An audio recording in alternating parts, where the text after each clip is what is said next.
Now, good morning, students. Today we will start with this signal flow graph. I am Dr. Neeraj Gupta. So, previously you have read about the block diagrams, which consist of blocks, signals, and summing junctions and pickup points.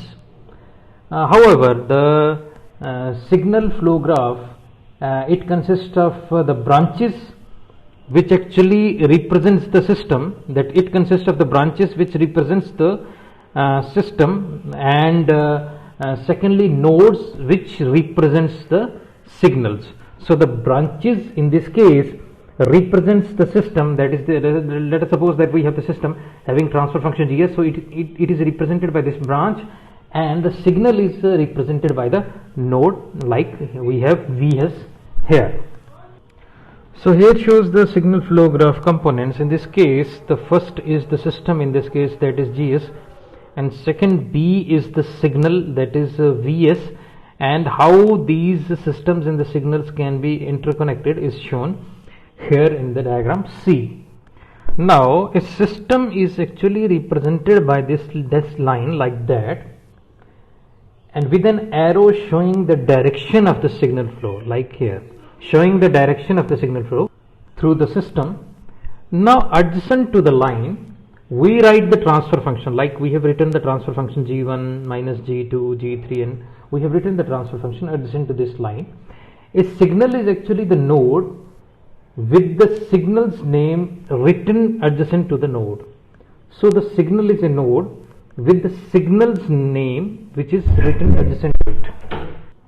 The figure here shows the interconnection of signals and the systems. Now each signal is actually the sum of the signals flowing into it. Like you will see in this case that Vs, signal Vs is the sum of the signal that is flowing through it. Now it can be written as, for example, the signal Vs can be written as, now how we can write the Vs? So in this case Vs is equals to R1s into G1s, R1s into G1s, that is first one. Now second, minus R2s into G2s, because G2 is negative in this case, so we have used minus, plus R3s into G3s. Okay, so this is Vs, this signal is Vs, that is sum of all the signals in this case. Also we have C2 in this case, that is C2s is equal to Vs into G5s, that is Vs, signal Vs into G5s. Okay, so this Vs is already available with us, that explained before some time. So finally we take the value of the Vs. Vs is equal to R1s into Gs, G1s, R2s into. So in this case, this C2 we have, this C2 is given by, that is C2s, which is equals to Vs into G5s. So Vs we have already calculated, we multiplied it with this Vs G5, so we get that equation. Okay, similarly we can do it for C1 and C3 also. Also in this case, while that in summing the negative signals we associate the negative sign with the system, that is we associate the negative sign with the system as done in this case, and not with the summing junction as in case of block diagram that we have discussed previously. Now we take some of the important forms that we have discussed in the block diagram and try to convert it into signal flow graph. Now in let us take the case of this cascade form. Now in the cascade form we have three blocks, that is G1, G2 and G3. We try to convert it into signal flow. That is here we can see the system in this case is R, that is a signal first in this case is RS, so it can be represented by the node, that is RS can be represented by the node. Then we have second here the second signal is here, let it be V2S. So this V2S is represented by the node, that is V2S, it is represented by this node. Now third one is this signal, third one here, let it be represented by V1S. So the third one is V1S, and the last is CS. The last signal is CS in this case, and it can be represented by this node, that is CS. Now the systems can be represented by the lines, that is with the directions in that. So you have this G1S, that is system is represented by the line with direction, that is G1S. Then second one is G2S, and the third one is the G3S, that is G3S. So in this way we represent this system with the signal flow graph. I think you understand it well. Now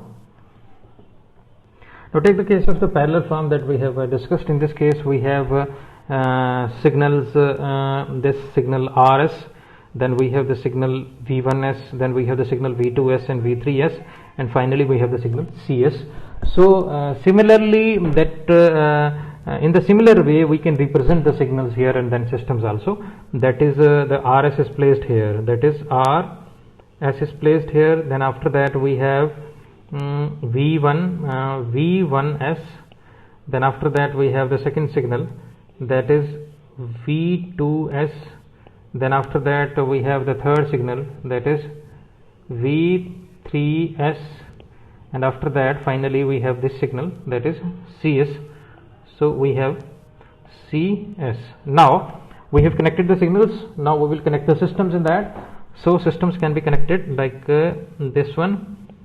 So this R is connected to V1 through G1S. Okay. Now secondly, the R is connected to V2 through G2S. Then it is connected to V3. It is connected to V3 through G3S. Okay. Now we see that this all the connections are done. Now this V1, V2 and V3, these are connected to CS. Since these are connected together, so we have to connect to V1, V2 and V3, and there is no gain in between V1, V2, V3 and CS. So we connect simply all the three with CS with the gain of the 1. Because no gain block is there, that is transfer function block is given. So we simply use the gain 1 in this case. So this is the parallel form, how we can connect in case of the parallel form. Now come to the next, that is the feedback form. Now in the feedback form you see the signal that is CS, ES and RS. So these type of signals are there. So we can represent as the RS. Okay, then we have after RS we have ES, that is actuating signal, and this CS, that is output signal. Now ES and CS, ES and the CS are connected through GS. So we use the connection of GS. Okay, and CS and ES are connected through minus HS. Since a negative is there on that, so instead of using here in the node, because summing point doesn't exist in that, so we can simply use the this minus HS. Okay, Now we will see that RS and ES are not connected by any transfer function or not any block. So simply these are connected together as in the previous case that we have done, and these are connected together with a line with gain 1. Okay, so I think I hope you understand all the things that are involved in that. Now let us take a small example in which we have to convert the block diagram into the signal flow graph. As we have done previously, all the signals are represented by nodes. Here we have R1, V1, V2, V3, V4, V5 and CS. So these are actually represented by the nodes. Here the nodes are given, and then we have V6, V7, V6, V7 and V8.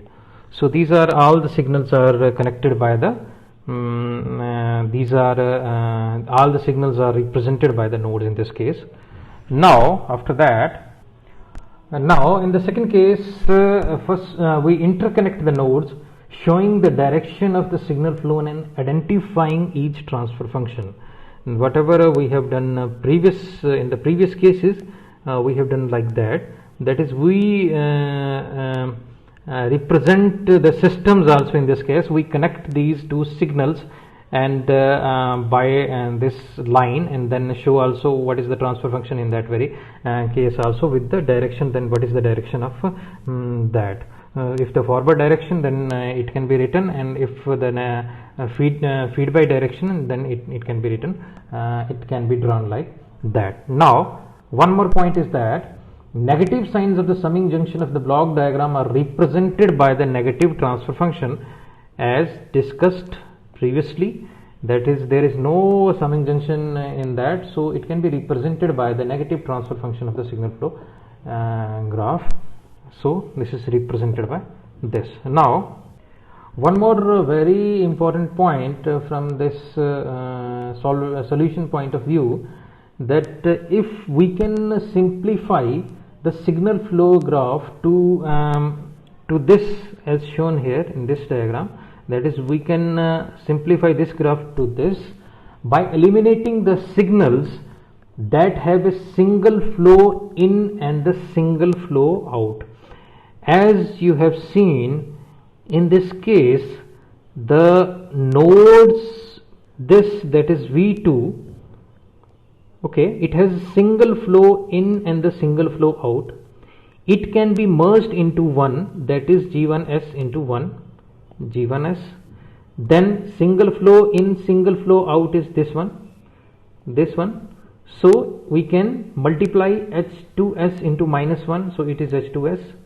That is, we can eliminate this node 7. Then we have this node, we have eliminated this node 2. Then we have eliminated the node number 7. Then we have node number 6, single flow in and the single flow out. That is, we have the single flow in and single flow